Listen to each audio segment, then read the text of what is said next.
Okay students, good afternoon. मैं रीमन integral की next class continue कर रहा हूँ। चलिए देखिए,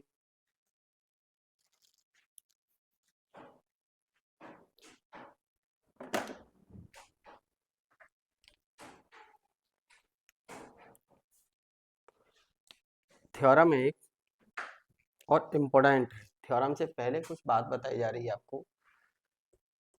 देखिए, uniform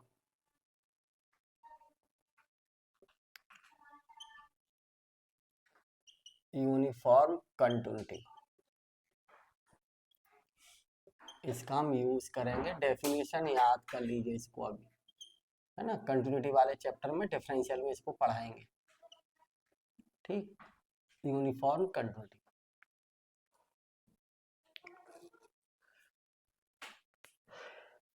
a function f(x) defined in या defined any, या ये कहिए defined in interval I,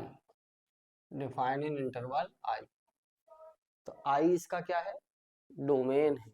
जो फंक्शन जिस पर डिफाइन होता है वो उसका डोमेन होता है। A function f(x) defined in interval I, या इन एनी इंटरवल कर दीजिए, इन एनी इंटरवल I, किसी भी इंटरवल I में डिफाइन है। ठीक है, then for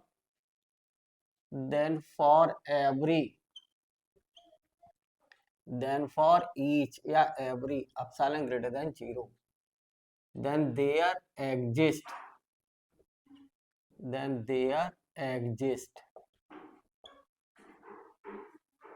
a delta is greater than 0 such that, ये बच्चे लोग fx1 माइनस fx2 का mod is less then epsilon whenever, ये डेफिनेशन में है, यूज करूंगा इसलिए लिख दिया। इंटीग्रल डिफरेंशियल कैलकुलस में मैं पढ़ाऊंगा यूनिफॉर्म कंटिन्यूटी, वेन एवर पढ़ाऊंगा, तब भी डेफिनेशन वहां तो याद करनी है आपको। तो फिलहाल इस डेफिनेशन को याद रखिए,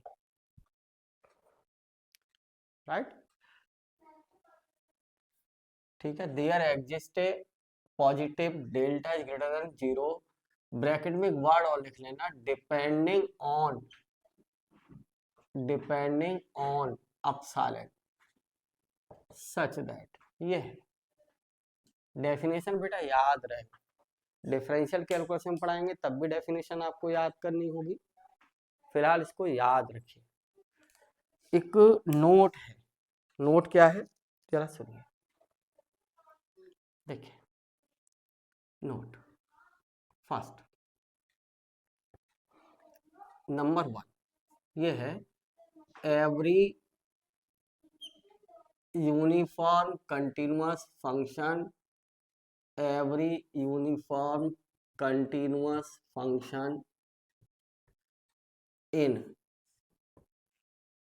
any interval I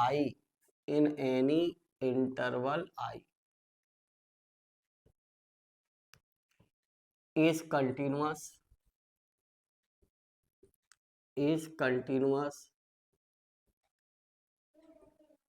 in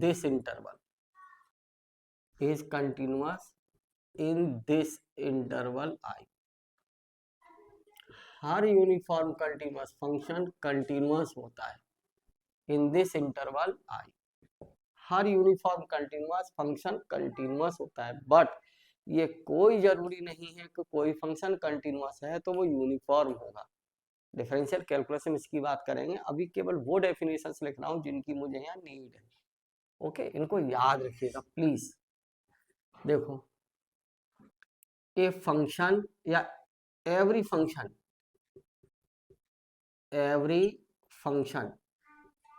every continuous function every continuous function in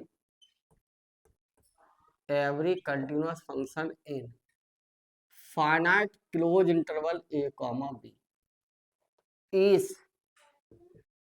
uniform continuous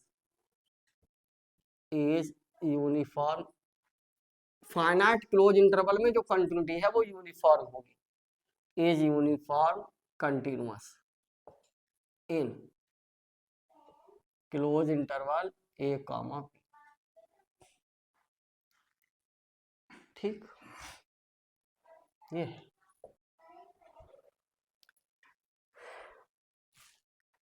इसके बाद है आपका मोनोटोनिक इंक्रीजिंग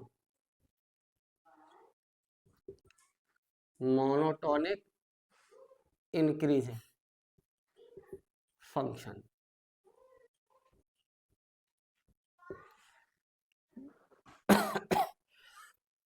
देखिए ये है डायग्राम, देखिए इसका कोई फंक्शन ये है और ये इस टाइप से है, राइट। तो देखो आप ओरिजिन से इधर क्या होगा, एक्स एक्सिस पर एक्स होगा भाई, और इधर क्या होगा वाई। तो मैं ये कहूं ये जो फंक्शन है ना, the function F x is said to be monotonic increasing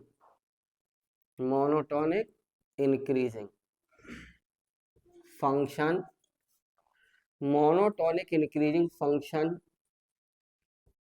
in close interval a comma b if, ये कंडीशन है, if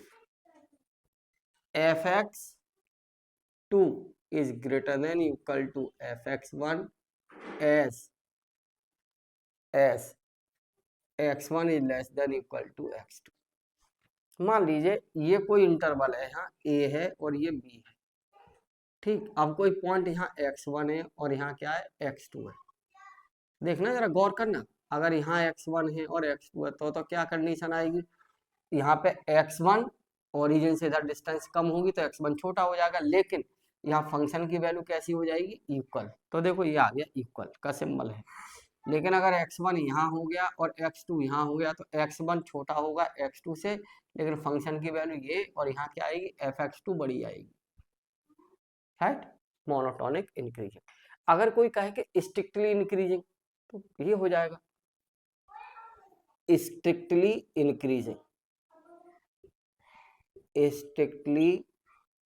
increasing function, strictly increasing function, ठीक। देखिए ए फंक्शन एफ एक्स, इधर लिखे देता हूं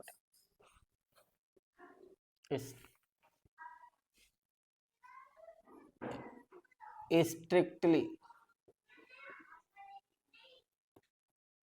इंक्रीजिंग फंक्शन।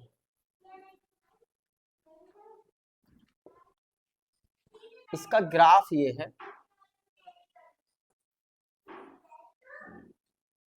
एक्स एक्सिस है, ये ओरिजिन, ये वाई एक्सिस, राइट। अब मैंने ये बना दिया ग्राफ इसका, देखना यहाँ पे तो क्लोज इंटरवल ये दे दिया a कॉमा b। अब मान लो यहाँ x1 है और यहाँ क्या है x2 है, तो ओरिजिन से यहाँ तक की डिस्टेंस x1 और ये कितनी x2 ज्यादा है, लेकिन फंक्शन की वैल्यू यहाँ क्या है, ये fx1 है और यहाँ फंक्शन की वैल्यू क्या है, ये fx2 है। इसका क्या मतलब है, इंक्रीजिंग स्टिकलिंग तेजी से बढ़े, कहीं कांस्टेंट ना हो। यहाँ पे क्या हो गई थी कांस्टेंट, देखो ये लाइन पैरेलल है किसके, एक्स एक्सिस के, तो fx1 बराबर किसके हो गई यहाँ fx2 के। तो यूकल वाली कंडीशन में होती है मोनोटोनिक में, लेकिन स्ट्रिक्टली इंक्रीजिंग में नहीं होगी। तो क्या होगी, the function F x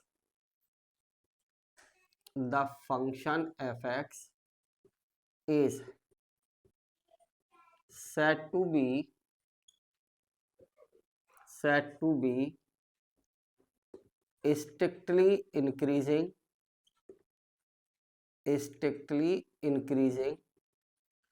if ये fx2 बड़ा हो किससे, fx1 से। यहाँ इक्वल भी था लेकिन स्ट्रिक्टली में इक्वल नहीं होगा। कब, as x1 less than x2, यानी जब x2 बड़ा है तो fx2 की वैल्यू बड़ी हो और x1 छोटा है तो fx1 की वैल्यू छोटी हो, स्ट्रिक्टली इंक्रीजिंग, राइट। अब बात आती है मोनोटोनिक डिक्रीजिंग, तो मैं यहीं कंटिन्यू किए देता हूं। मोनोटोनिक डिक्रीजिंग, अब इसमें ग्राफ मैंने ऐसा बना दिया, देखिए कोई ग्राफ यहां से डिक्रीज हुआ, ये डिक्रीज होता हुआ आ रहा है, और यहाँ पे क्या हो गया देखिए कांस्टेंट ये, और फिर इस तरीके से मान लो यहाँ कोई इंटरवल है a और ये b, ठीक। अब यहाँ कोई वैल्यू है सपोज करो x1 और यहाँ क्या है कोई x2, तो क्या होगा, यहाँ fx1 ज्यादा है और ये fx2 फंक्शन की वैल्यू कम हो गई, क्योंकि y बराबर क्या होता है fx, तो यहाँ क्या होगी फंक्शन की वैल्यू ये fx1 और यहाँ क्या है ये fx2, तो क्या हो जाएगा, the function fx is said to be monotonic decreasing function in इस इंटरवल में इफ, अब क्या है fx2 छोटा हो और बराबर हो, राइट। एस क्या है देखो जरा, x1 छोटा है तो फंक्शन की वैल्यू बड़ी है, देखो बड़ी नहीं है, ये x1 क्या है, ओरिजिन से यहाँ तक की डिस्टेंस x1 है और ये डिस्टेंस क्या है x2, तो x1 कम हो गया, छोटा हो गया, लेकिन फंक्शन की वैल्यू क्या है, ये fx1 बड़ी है किससे, fx2 से, तो देखो जरा fx1 बड़ा हो गया। और मान लीजिए अगर वो x1 x2 पॉइंट यहाँ होते तो क्या हो जाती वैल्यू, यहाँ इक्वल भी हो सकती थी, तो कंडीशन किसकी हो गई, मोनोटोनिक डिक्रीजिंग की,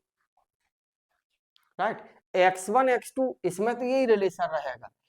लेकिन यहाँ रिवर्स हो जाता है, इंक्रीजिंग का यहाँ रिवर्स हो जाता है सिंबल, राइट, ठीक। अब है स्ट्रिक्टली डिक्रीजिंग, तो स्ट्रिक्टली डिक्रीजिंग में क्या आ जाएगा, देखो इस ग्राफ को रिवर्स कर लो, ग्राफ ऐसा बना लो ये, तो देखो यहाँ fx1 बड़ा है, ये क्या हो गया यहाँ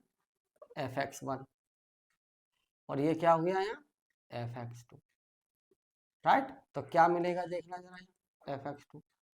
तो क्या, the function fx is said to be strictly decreasing, क्या हुआ, रिवर्स कर दो इसको, राइट, तो ये रिवर्स कर दो, बाकी तो ये सेम रहेगा, इनइक्वालिटी रिवर्स हो जाती है, मोनोटोनिक इंक्रीजिंग में जो होती है वो डिक्रीजिंग में फंक्शन के साथ रिवर्स होती है, x1 x2 में सेम रहती है। ऐसे ही स्ट्रिक्टली इंक्रीजिंग की कंडीशन रिवर्स हो जाती है फंक्शन में, x1 x2 में सेम रहती है, राइट, ठीक है। अब देखिए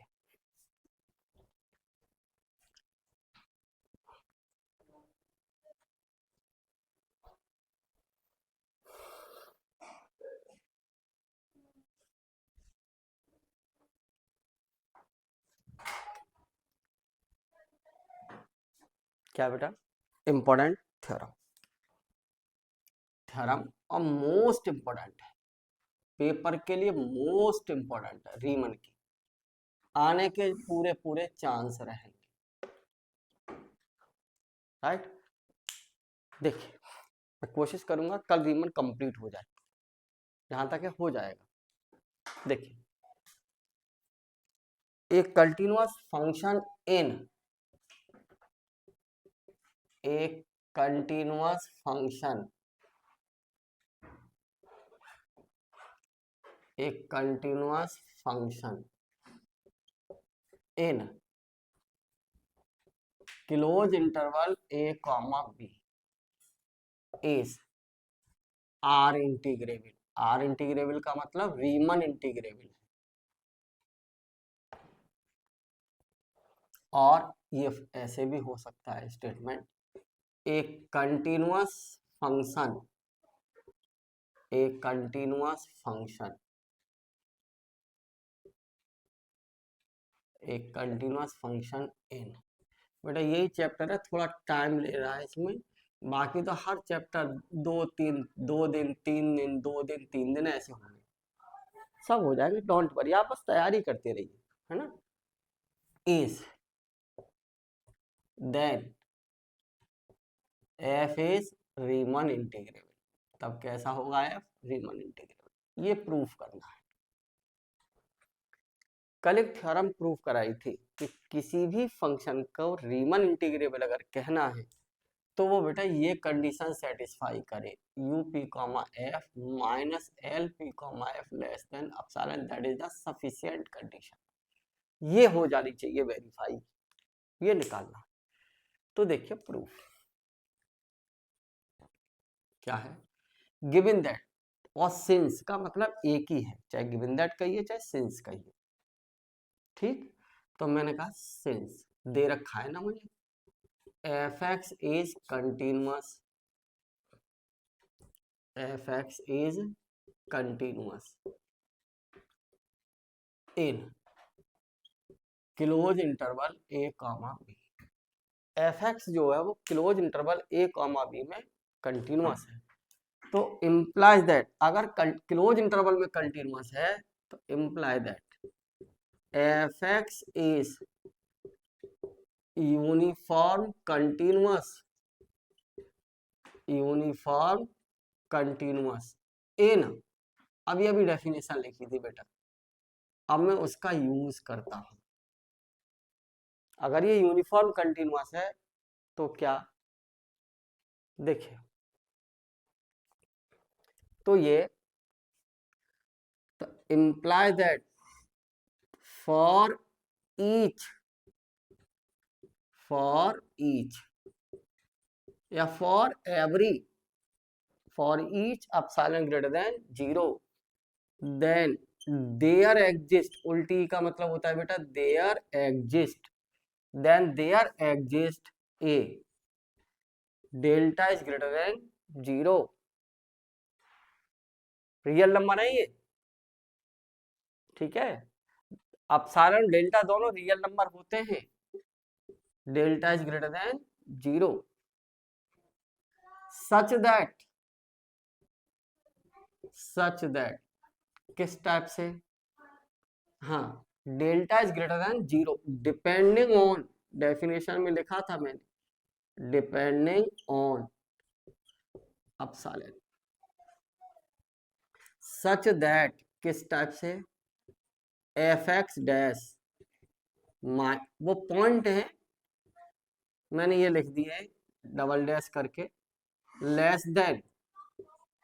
अब एप्सिलॉन को कितना भी छोटा कर लो, अच्छा मान लो, देखो मान क्या लो, जानते हो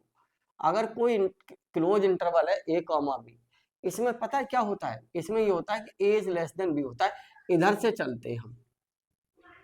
राइट, तो पहला जो पॉइंट होता है ए हमेशा छोटा होता है अगले पॉइंट से, तो ए इज लेस देन बी, अब बी बड़ा है तो बी माइनस ए कैसा नंबर, पॉजिटिव, राइट, तो हम क्या करें, जो एप्सिलॉन होता है ना, उस एप्सिलॉन को हम कितना भी छोटा कर सकते हैं पॉजिटिव नंबर से, ठीक, व्हेन एवर, जबकि क्या होना चाहिए, x dash minus x double dash का mod is less than delta, right, ये यूनिफॉर्म कंटिन्यूटी की डेफिनेशन से लिख गया इतना, राइट, एप्सिलॉन को हम कितना भी छोटा कर सकते हैं बेटा, close interval A comma B है तो ए इज लेस देन बी, बड़े में से छोटा घटाएंगे बी माइनस ए पॉजिटिव नंबर होगा, पॉजिटिव नंबर से डिवाइड कर लीजिएगा, कोई फर्क नहीं पड़ेगा, क्योंकि एप्सिलॉन को हम कितना भी छोटा कर सकते हैं, ध्यान करिए, क्योंकि जो भी कंटिन्यूटी वगैरह होती है वो एनवीडी में होती है, मान लो यहाँ कोई पॉइंट है तो इधर ए प्लस एप्सिलॉन और इधर कितना ए माइनस, एप्सिलॉन बेशक 0 से बड़ा है बट एप्सिलॉन टेंड्स टू 0, तो एप्सिलॉन यहाँ आएगा इधर आएगा, तो ये पॉइंट तभी इधर आएंगे जब एप्सिलॉन वाली वैल्यू छोटी होगी, तो हम एप्सिलॉन को कितना भी छोटा कर सकते हैं हमेशा, राइट, यही नहीं ऑलवेज, कहीं भी जहां एप्सिलॉन डेल्टा है उनको कितना भी छोटा कर सकते हो, ओके, आगे देखिए। अच्छा एक बात सुनिए,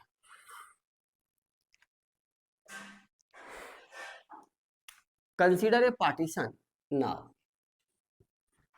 बहुत इंपॉर्टेंट थ्योरम है। Now consider a partition, consider a partition, ठीक, on, consider a partition P on close interval A comma B,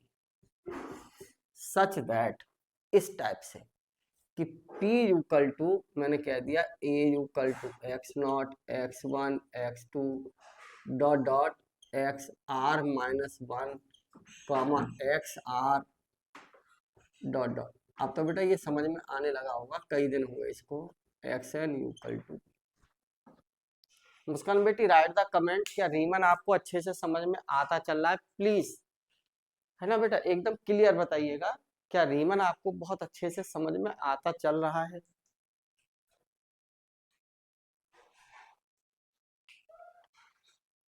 right the comment.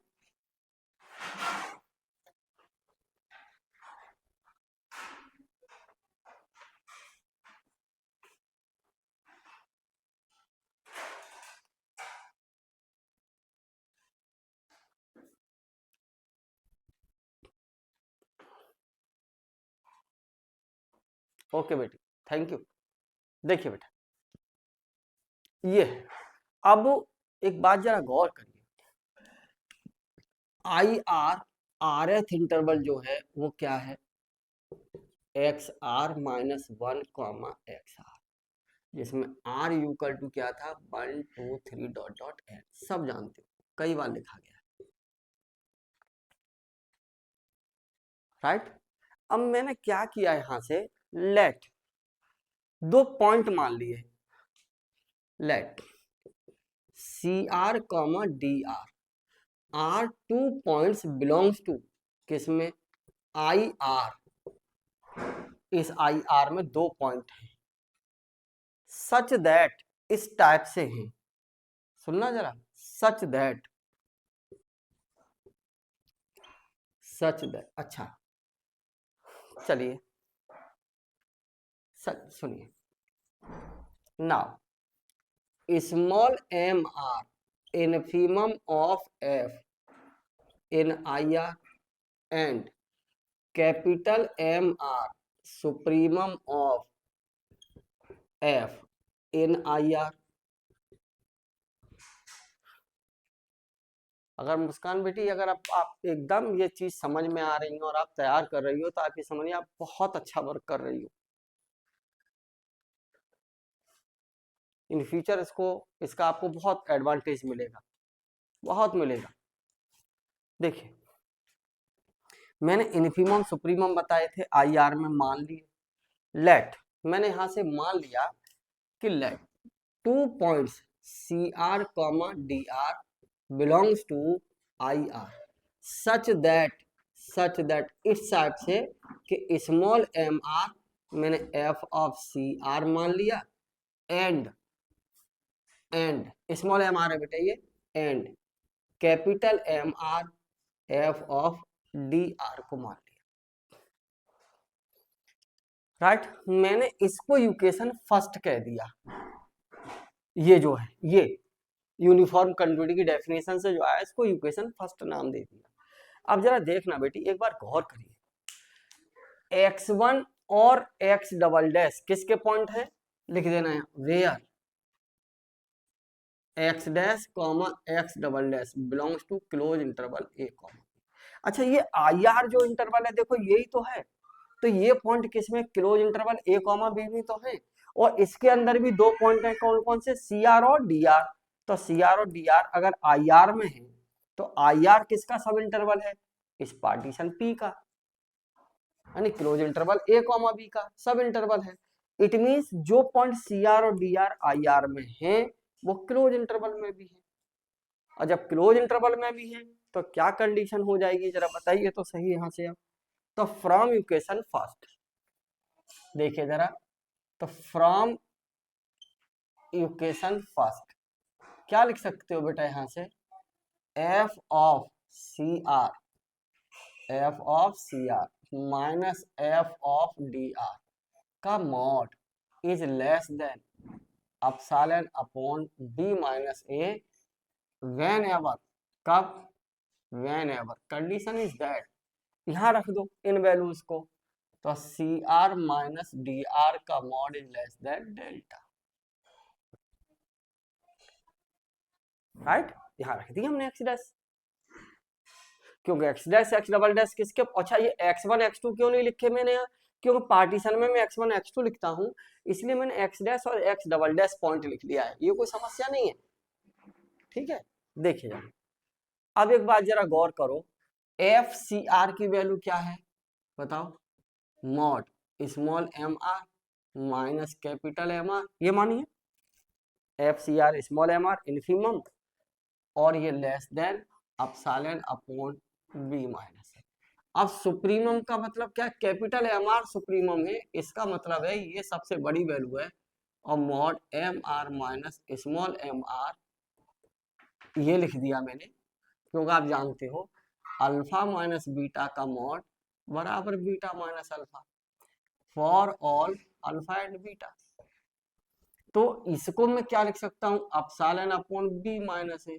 अब जरा बताइए, क्योंकि कैपिटल एम आर सुप्रीमम है, ये इन्फीमम से बड़ा होगा, तो इसका क्या मतलब है, और जो वैल्यू पॉजिटिव होती है मॉड के अंदर, तो आप जानते हो मॉड एक्स बराबर एक्स होता है, कब, for x is greater than zero, for x is greater than zero. इसका क्या मतलब है, जब ये वैल्यू पॉजिटिव है तो imply that capital M R minus small M R, क्या लिख सकते हैं आप इसको, capital M R minus small M R is less than epsilon upon B minus A. बस खत्म हो जाएगी थ्योरम। अब क्या है देखिए ना, मैंने कहा हमें दिखाना क्या है, कल वाली थ्योरम जो कराई थी लास्ट, उसके अकॉर्डिंग हमें रीमन इंटीग्रेबल अगर कहीं दिखाना है, तो हमारा पर्पस ये होता है यू पी ये सफिशिएंट कंडीशन होल्ड करानी है। तो मैं इसको लिखता हूं, जरा देखिए, now you P comma F minus L P comma F, इसको जब हम लिखेंगे तो यू पी कॉमा एफ को क्या लिखेंगे हम, summation R equal to 1 to n capital M R delta minus summation R equal to 1 to n small M R delta. बेटा इस साइड में से कॉमन ले लो, capital M R minus small M R common ले लो,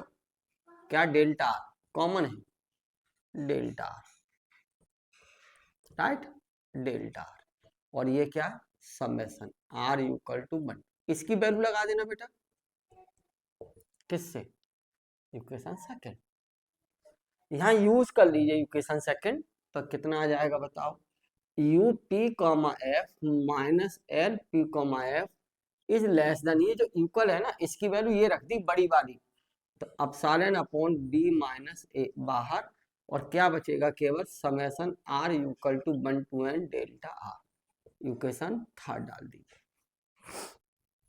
right, summation delta R की value निकालता हूं क्या, देखो ना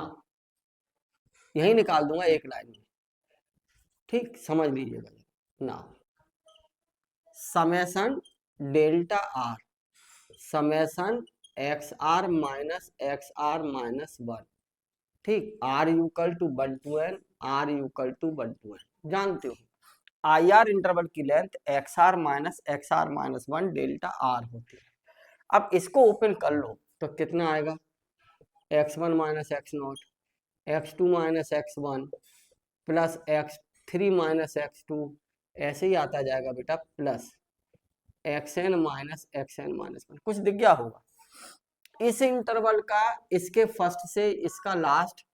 इसके फर्स्ट से इसका लास्ट, तो यहाँ कहीं फर्स्ट आया होगा उससे लास्ट, ये सब खत्म, क्या बचेगा यहाँ बताओ, ये बचेगा xn माइनस एक्स नॉट, और इस पार्टीशन में देखो एक्स नॉट की वैल्यू क्या है ए, ठीक, और एक्स एन की वैल्यू क्या है बी, तो इसकी वैल्यू कितनी आ गई बी माइनस ए, राइट, रख दीजिए। तो फ्रॉम इक्वेशन थर्ड हो गया प्रूफ।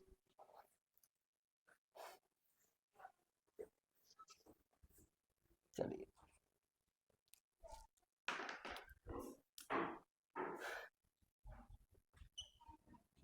फ्रॉम इक्वेशन थर्ड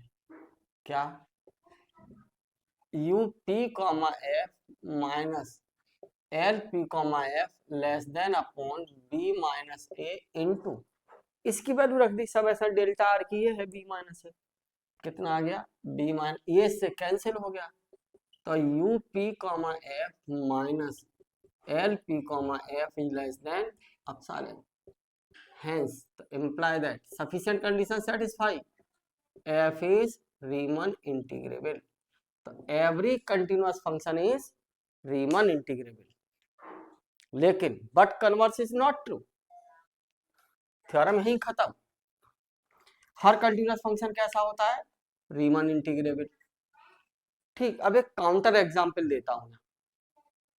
देखिए सुने, every continuous function is Riemann integrable, यह हो गया प्रूफ, दिखा दिया कंटिन्यूअस फंक्शन रीमन इंटीग्रेबल, यही तो प्रूफ किया है थ्योरम के अंदर। अब मैं क्या कर रहा हूं काउंटर एग्जांपल, देखिए note, every continuous function,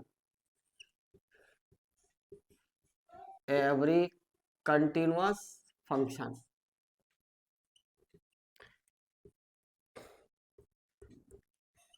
every continuous function is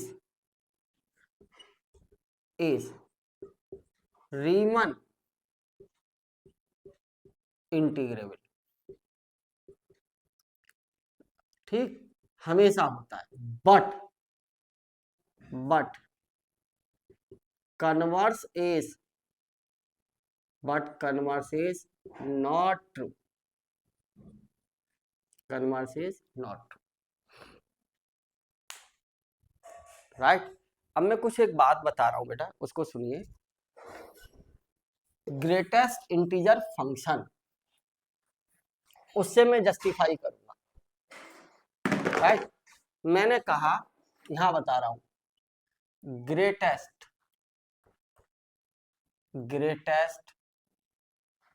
integer function, greatest integer function ये होता है बेटा, इसको डिनोट करते हैं इस टाइप से, राइट। इसको पढ़ा जाता है greatest integer function X, greatest integer function of X, right, ये है greatest integer function of X read किया जाता है, और ये होता है less than equal to X, less than equal to X, where X is क्या है, where X is an integer, X क्या होता है यहाँ इंटीजर होता है,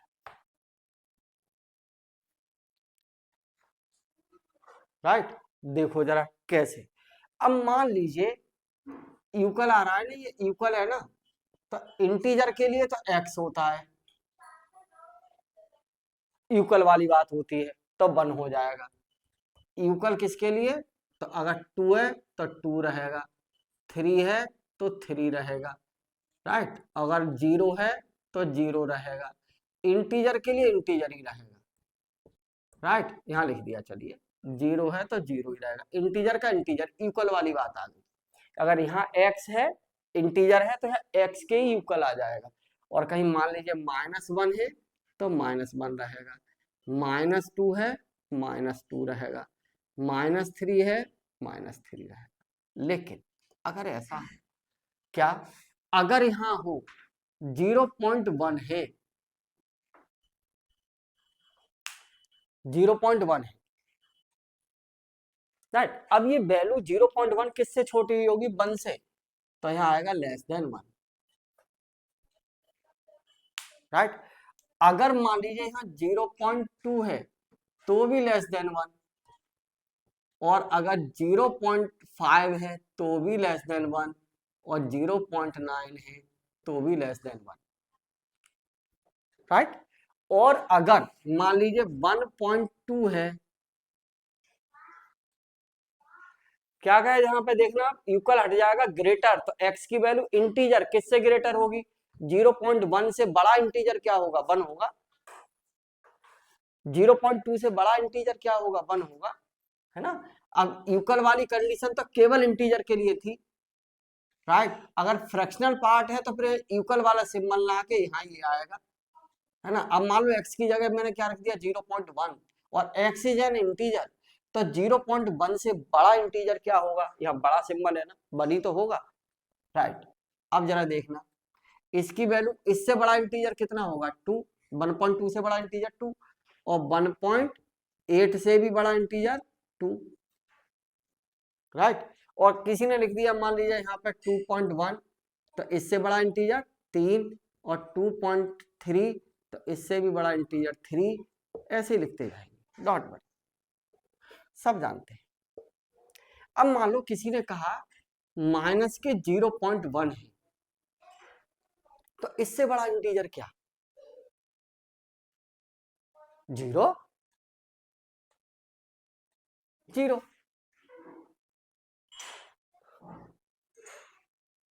ठीक। अब यहाँ लेस देन मत लगाइएगा, है ना, ये जो कंडीशन आएगी ना इक्वल आएगी, इसकी वैल्यू 1 हो, 1 हो, 1 हो, 2 हो, 3 हो, 3 हो, ये वैल्यू हो जाएगी, ठीक। अब ये किसके इक्वल होगी, 0 की, तो -0.2 ये भी 0 के, -0.4 ये भी 0 के, और किसी ने कह दिया -1.1, तो -1 के, ठीक, गुड। अब मैं एग्जाम्पल लेता हूं यहां से, सुनना जरा इधर, देखिए,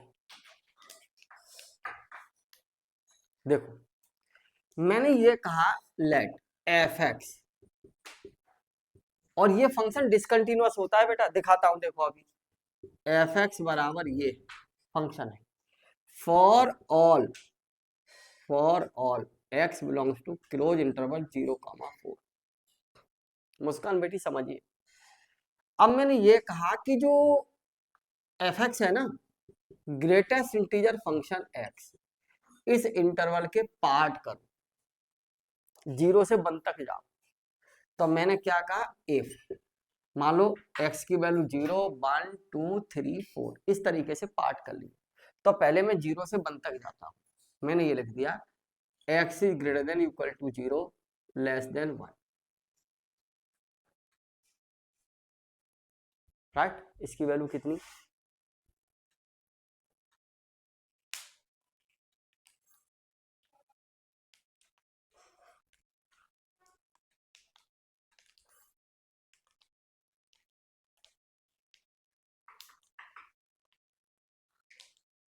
क्लोज इंटरवल है,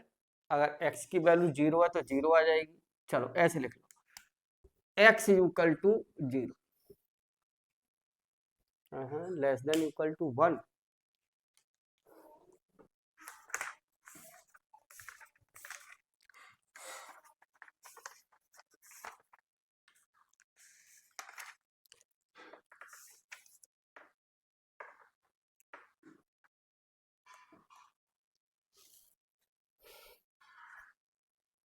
x is less than 1,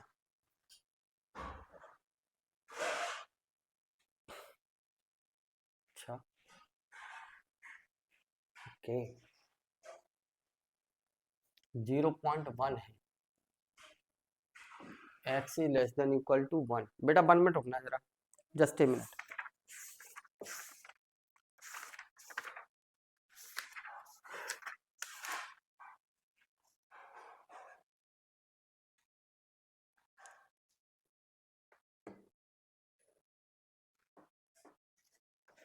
greatest integer function of x.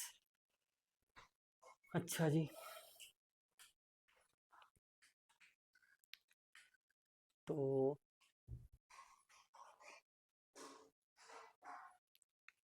इसकी जो वैल्यू होती है less than equal to X. अच्छा है, ओहो, हम इसकी वैल्यू लिख रहे हैं यहाँ। ओ बेटा सॉरी, माफ करिए, देखो इधर, यहाँ प्लीज यहाँ से समझिए इसको। अगर इंटीजर है तो इक्वल आएगी, लेकिन हम इसी फंक्शन की वैल्यू देख रहे हैं। अब मान लीजिए ये ग्रेटेस्ट इंटीजर और लेस देन एक्स है ना, तो लेस देन एक्स का मतलब एक्स जो इंटीजर है उससे छोटी आएगी, है ना। तो कौन सा इंटीजर, एक्स की वैल्यू अंदर देखो 0.1 है,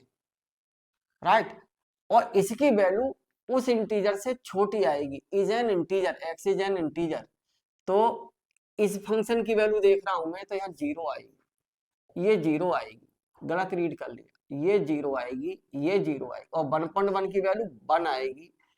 2 आएगी, यहाँ वैल्यू इसकी 2.1 की वैल्यू 3 आएगी, 3 आएगी, और इसकी जो वैल्यू आएगी यहाँ पर देखो -1 आएगी, -1 आएगी, -1 आएगी, -2 आएगी, ये है। समझिए कैसे, प्लीज, जैसे मैंने अभी रीड कर लिया था गलत, वैसे आप ना कर लेना। ग्रेटेस्ट इंटीजर ऑफ एक्स, मैं इसकी वैल्यू देख रहा हूं, क्योंकि ये वैल्यू इसके यूक्वल लिख रहा हूं, तो ये वैल्यू किससे छोटी आएगी, एक्स से, लेकिन एक्स क्या है, इंटीजर, है ना। अब एक्स इज एन इंटीजर, तो कौन सा इंटीजर, कौन सा इंटीजर, एक्स की जगह मैंने क्या लिखा है जरा देखना, इसकी वैल्यू लिखी है 0, तो इसकी वैल्यू तो 0 है, तो एक्स इंटीजर, अब इससे भी बड़ा बताओ इंटीजर, 0.1 से क्या होगा बड़ा, 1 होगा ना, 0.1 से 1 बड़ा हो गया, तो यहाँ एक्स की जगह 1 आ जाएगा, तो 1 से छोटी वैल्यू आएगी इसकी 0, राइट। यहाँ जाओ, अगर मैं कहूं कि if x is less than 1 और ग्रेटर देन इक्वल टू 0, तो देखो 0 पे तो 0 है ना, और 0 से बड़ी वैल्यू और 1 के बीच में 0, 1 के बीच में यहां तक है, तो सब वैल्यू इसके लिए क्या आ गई, 0, राइट। आगे बढ़ते हैं, मैंने कहा इफ, गौर करना, x is greater than equal to 1 और लेस देन 2, देखो 1 से तो बराबर हो, तो देखो 1 की वैल्यू कितनी है, 1 है, और 1 से बड़ी वैल्यू है कितनी है, 1.1, 1 सब 1 है, यहाँ भी लिख लिया 1.9, तो अभी वैल्यू इसकी कितनी है, 1, इसकी कितनी है, 3, ठीक। तो जरा देखो इसकी वैल्यू 1.9 है ना, 1, 2.1, 2, देखो यहाँ, तो इसकी रेंज में कितनी आएगी बताओ, 1 से 1 के बराबर है तो 1 है, और 1 से बड़ी क्या है, 1.2, 1.8, 1.9, तब वैल्यू कितनी है, 1 है। फिर जरा देखिए if x is greater than equal to, x is greater than equal to 2 less than 3, अब कितनी देखो जरा, तो 2.1, 2.3, इनके लिए सबके लिए वैल्यू कितनी है, 2 है, यानी हम लास्ट में होती है ना वो लिखते जाओ, 0 तो 0, x is greater than equal to 1 तो 1, ग्रेटर देन इक्वल टू 2 तो 2, और इफ मैंने कह दिया x is greater than equal to 3 और लेस देन 4, तो कितनी आ जाएगी इसकी वैल्यू बताओ, 3, राइट, यही है ना। और मैंने ये कहा इसमें कि 3 to 4 हो गया, 3 to 4, अब इंटीजर 4 ले लूंगा तो वैल्यू 4 आ जाएगी, राइट। अब जरा देखना है यहां से, ये फंक्शन है, अब फंक्शन है कैसा, ये डिसकंटिन्यूअस है क्या, दिखाता हूं। Greatest integer function always discontinuous, बच्चे लोगों कंफर्मली समझ लें यहां से। मान लीजिए इंटरवल ये था 0, 1, 2, 3 और 4, देखो इंटरवल बनाओ, 0 से 1 के बीच में फंक्शन की वैल्यू 0 है, और ये y बराबर एफ एक्स, ये है y बराबर एफ एक्स, और ये एक्स एक्सिस। सुनना बेटा, 0 से 1 की रेंज में जाओ, जीरो ले लिया और 1 को छोड़ दिया, क्योंकि 1 की तरफ से क्या है, ओपन, 1 नहीं लेना है, तो फंक्शन ये आएगा, यहां से ये बनेगा ऐसा, दैट फंक्शन, क्योंकि y बराबर 0 है, y बराबर fx की वैल्यू 0 है। अब मैं 1 से 2 यानी 1 पे तक क्लोज्ड है, 1 पर क्या है, क्लोज्ड, राइट, और 2 पर क्या है, लेस, तब फंक्शन की वैल्यू कितनी है, 1 है, यानी यहां पर वैल्यू 1 और ये कितनी 2, और बना लो ऐसे ही, कितना 3, कितना 4, ऐसे रहना।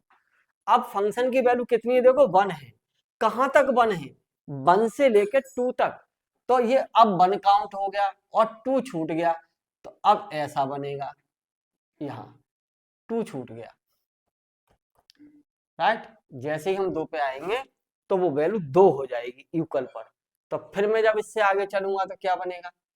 यहां पर वैल्यू कितनी हो गई इसकी, देखो 1, अब यहां पे कितनी हो गई इसकी वैल्यू 2, तो ये बनेगा, राइट, फिर यहां क्या बनेगा 3, इस टाइप का, राइट। देखो कैसा फंक्शन है, ग्राफ ब्रेक नहीं हो गया यहां, और ये बीच में कैसा हो गया ग्राफ, ये होता है ऐसा ग्राफ, तो कंटिन्यूअस। अब ये क्या आ गया, दोनों में जंप आ गया, इनके बीच में यहाँ गैप है, यहाँ गैप है, यहाँ गैप है, तो फंक्शन कैसा है, डिसकंटिन्यूअस, राइट। तो ये फंक्शन कैसा है, इसलिए F x equal to greatest integer function of X in 0,4 is discontinuous. कैसा ग्राफ हो गया ये, डिसकंटिन्यूअस, बट रीमन इंटीग्रेबल है, बट मैं कहूं, बट ना, अब मैं आपसे ये कहूं कि इसको इंटीग्रेट करो 0 to 4 में, greatest integer function of x dx, क्या लिखोगे बताओ, 0 to 1 greatest integer function of x, limit 1 to 2 greatest integer function of x,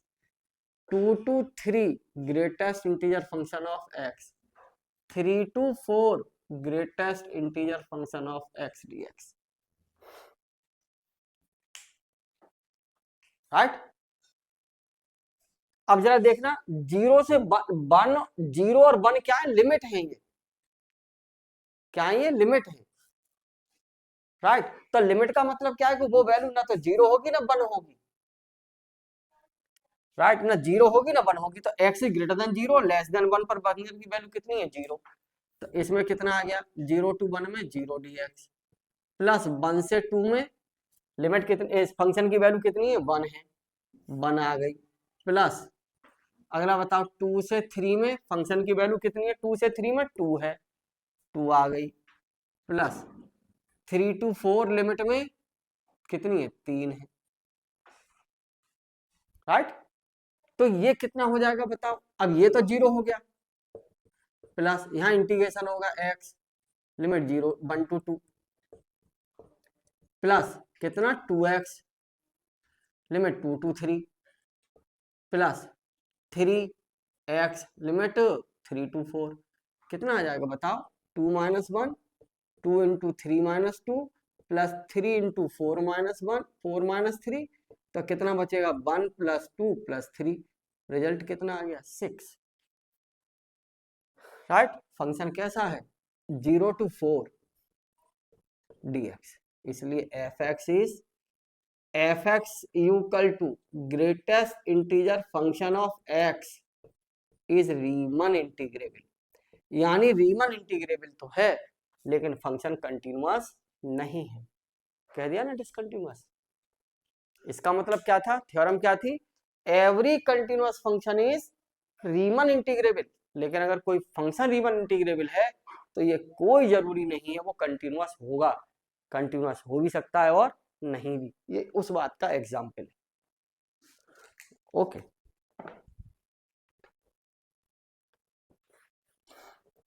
ये ग्राफ यहां से समझ में आया बेटा,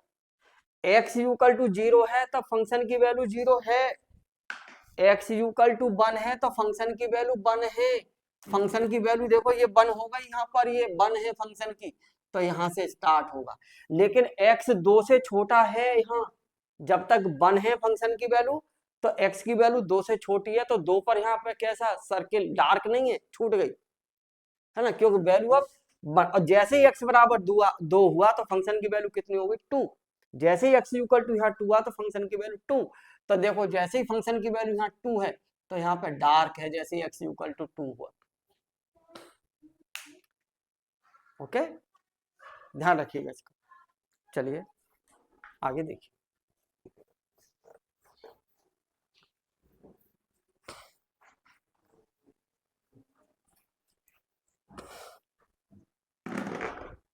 एक क्वेश्चन लिख रहा हूं, क्वेश्चन ये है, क्वेश्चन इंपॉर्टेंट क्या है बेटा, देखना। If f x equal to sine x है और डिफाइंड इन किसमें, for all x belongs to 0 to pi by 2, 0 से पाई बाई 2 में, देन सो दैट, ये प्रूफ करिए, then so that f is Riemann integrable. पहले तो ये बताओ कि रीमन इंटीग्रेबल है, राइट? अगर रीमन इंटीग्रेबल है तो ये प्रूफ करिए कि एफ, ये दिखाइए कि एफ रीमन इंटीग्रेबल है, एंड ये प्रूफ करिए कि लिमिट 0 टू पाई बाई 2 में साइन एक्स यानी एफ एक्स, और एफ एक्स इक्वल टू क्या है, साइन एक्स, इसकी वैल्यू 1 है, राइट? ये है क्वेश्चन। तो देखो सॉल्यूशन, आप सभी जानते हैं साइन एक्स फंक्शन, ये बात परमानेंट याद रखिए, note,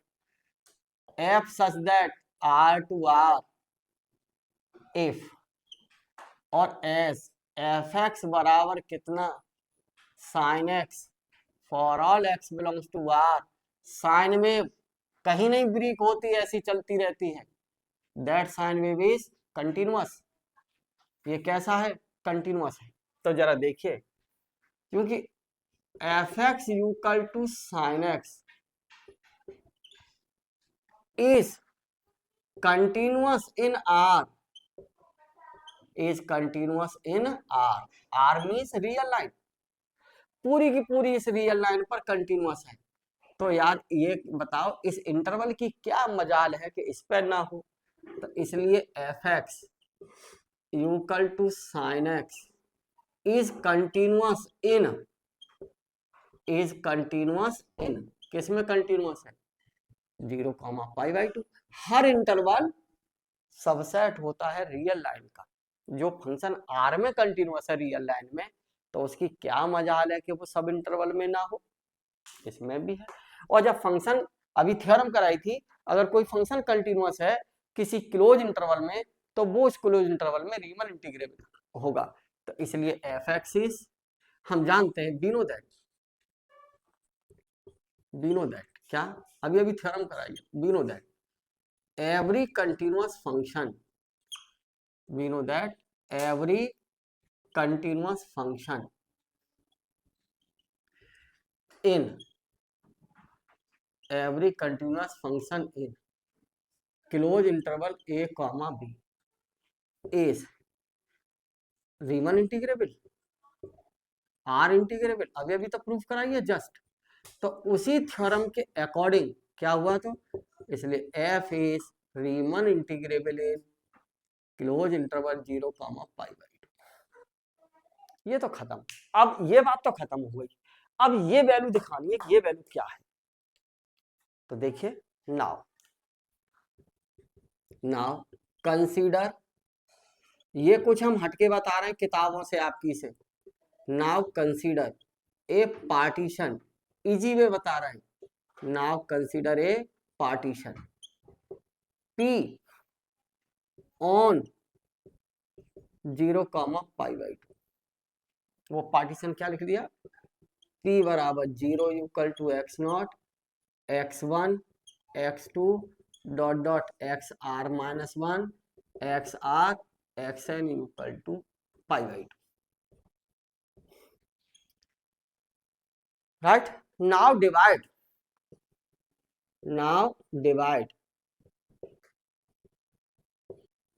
this interval, this, now divide 0 comma pi by 2 into n equal parts of sub intervals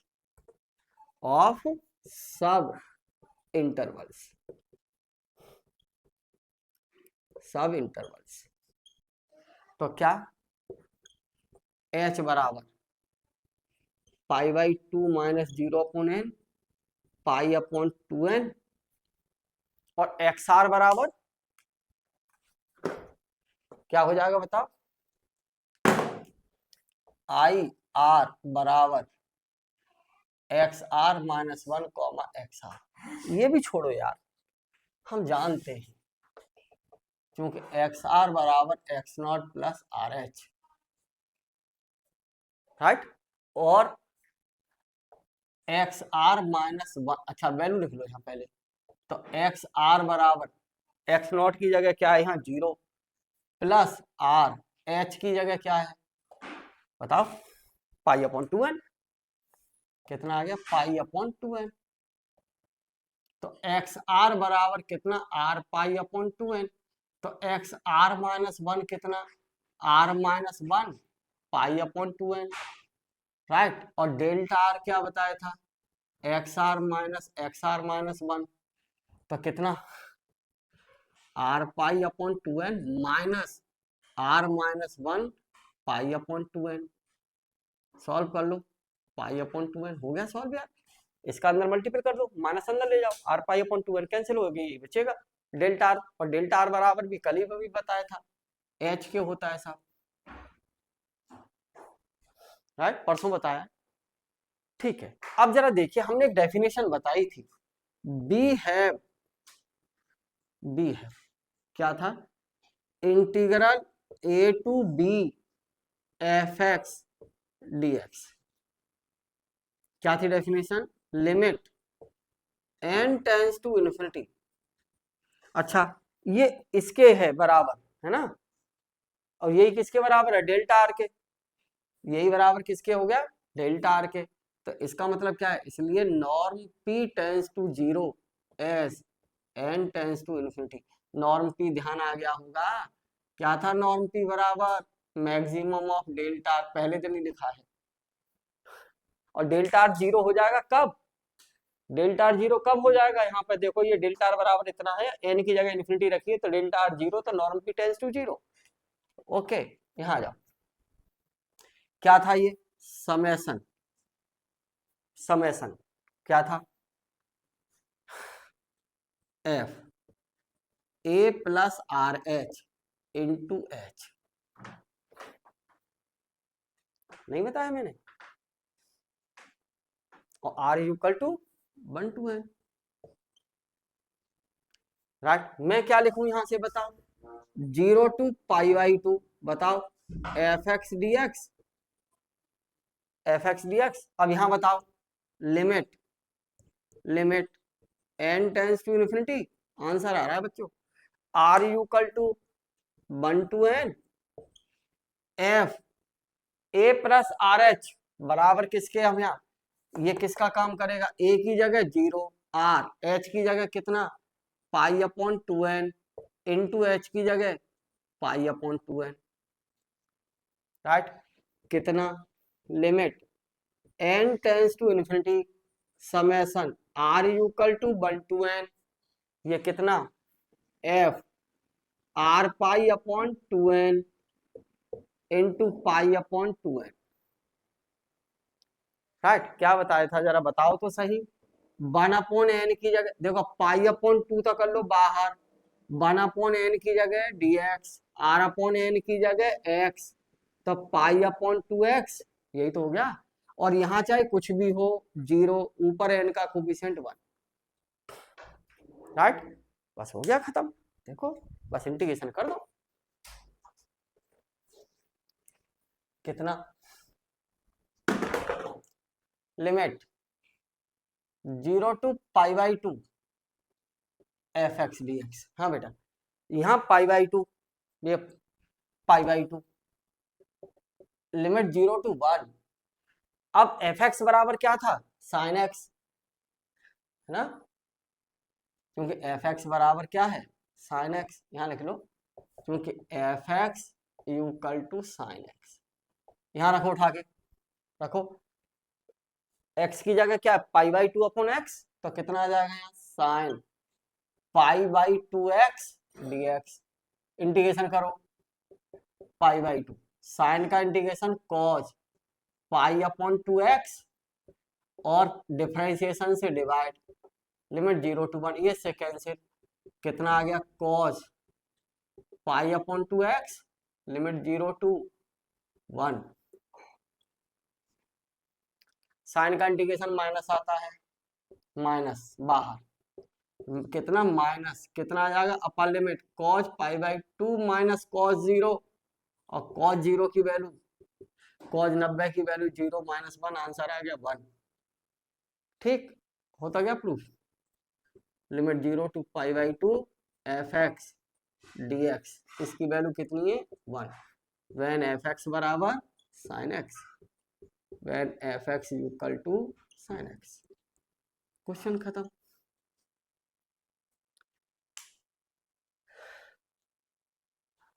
right, बताइए कोई दिक्कत। अब ये क्वेश्चन अपने आप करना, क्वेश्चन होमवर्क में करना जरूर, होमवर्क, कि एफ एक्स बराबर साइन एक्स है, ठीक, for all x belongs to 0 comma a, ये इंटरवल है 0 comma a, then so that घर करना आज इसको, then so that f is Riemann integrable, and ये प्रूफ करना, limit 0 to a f x D x equal to 1 minus cos a, 1 minus cos a, ये proof करना।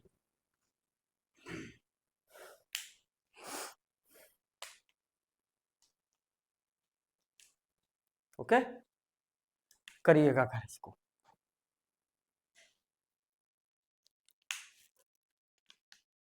Same नकल इसी की तरह जो क्वेश्चन करा है। चलिए, ओके, थैंक यू।